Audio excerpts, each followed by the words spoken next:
Where I think Trump was absolutely right is to try and get Europe to step up on defense spending. I mean, the cumulative underspend, even if you just look since 2014, is about $1 trillion. I mean, it really is awful, reprehensible what we sought to get away with. But Freddie, let me ask you a question in closing, because I'm not sure if I've convinced you. Look, you're a journalist as well as an interviewer, so I want to put you on the spot. You listen to Mearsheimer, and you've listened to me. I want to have a chance to challenge you if you agreed with Mearsheimer, because I've got a second.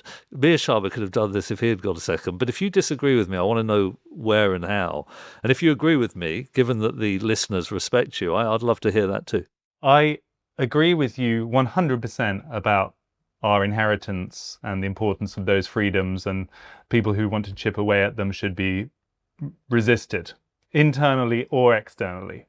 So that much I'm giving 2 big thumbs up to.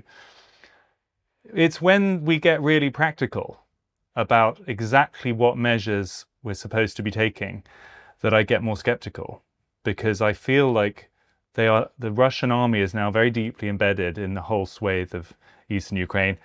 The Crimea is the biggest single military installation in the whole of the Russian Federation.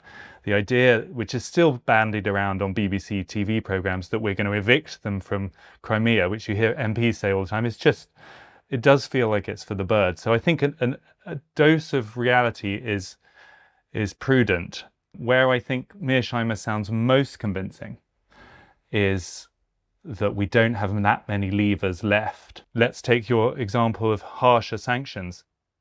Donald Trump's talked about it. He's threatened India. But will we actually see it?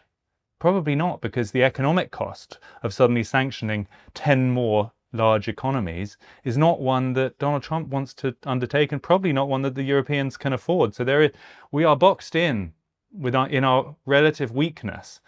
And so I think at some point... And what about Putin's weakness?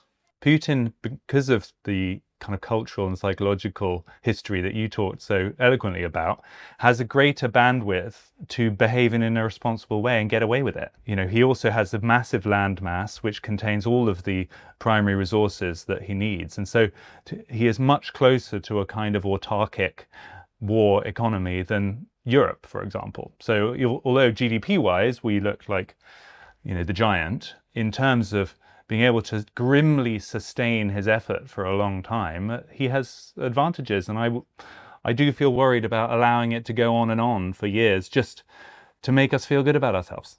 Well, we definitely shouldn't do that. We definitely shouldn't allow it just to drag on in the way that Biden, I think, planned for. But on the realism, I agree. I'm not sure I would fight for... I think Crimea's gone.